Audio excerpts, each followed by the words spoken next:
Mesdames, Mesdemoiselles, Messieurs, bonjour et bienvenue dans l'édition de la revue de presse française sur la RVS pour ce vendredi 11 novembre 2022. Ici Annick Lalène à l'antenne, Monsieur Orzona au console technique. Commençons tout de suite par la ligne du journal à l'Express de Madagascar. Élection, la France affirme son soutien au travail de la CENI. Une bouffée d'oxygène sur le plan politique et diplomatique. La communication publiée par l'ambassade de France sur sa page Facebook peut être lue comme un message fort en faveur de la Commission électorale nationale et indépendante CENI. Cette communication fait écho à la rencontre entre l'ambassadeur de France et le président de la CENI mercredi. Toujours dans la une Parlement, un premier mois sans relief. Voici près d'un mois que la deuxième session du Parlement a débuté. Près d'un mois durant lequel les parlementaires ont plus joué des rôles de figuration et de représentation que de législateurs. Royaume-Uni et Madagascar, du siècle d'histoire, en quelques photos à Antsiran. Rotary Club Marlouk, International Street Food Festival, remet le couvert. L'événement annuel International Street Food Festival, ISFF, du Rotary Club Antananarivo Marlouk, fait son retour au début du mois prochain d'après l'article du journal. Gare routière en Doutapenak, un nourrisson abandonné par une femme.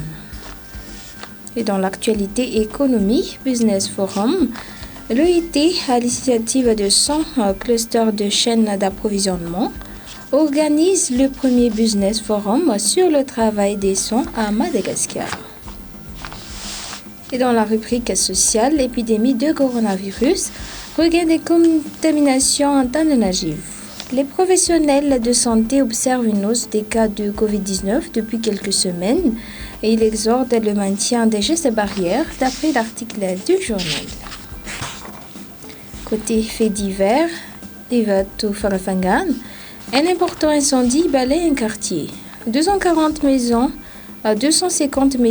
ont été calcinées et 32 autres démolies par limite des dégâts.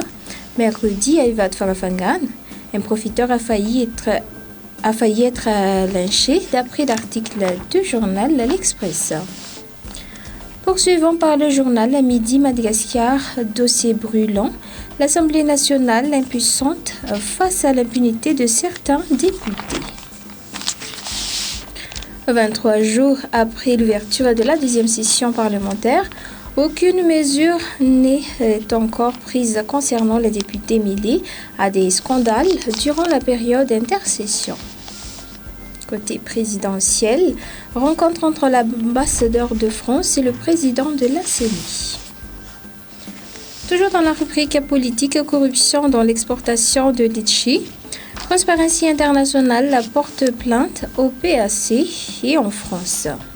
Corruption transnationale, accord illicite et fraude fiscale, blanchissement d'argent sont des malversations évoquées par Transparency International, l'initiative Madagascar, dans l'exportation de litchi à Madagascar.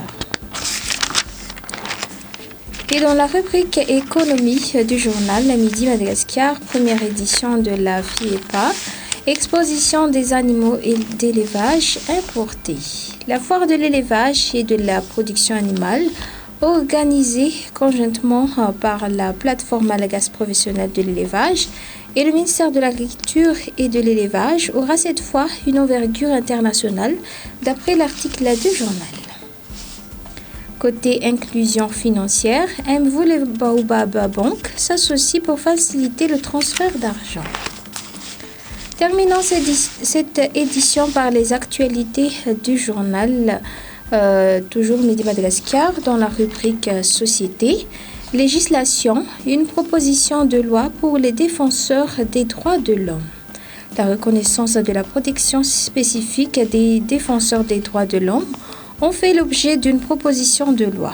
Elle passera en travaux de commission à l'Assemblée nationale le 28 novembre. Et côté association FISAT, élection du nouveau bureau le 13 novembre prochain. Le bureau collégial qui assure la présidence de l'Association des natifs de Tuamasin, entend respecter ses engagements et mettre fin à la période transitoire qui court actuellement d'après l'article recueilli par le journal Midi Madagascar. Et voilà, c'est la fin de cette édition. Merci d'avoir suivi. Bonne journée à tous.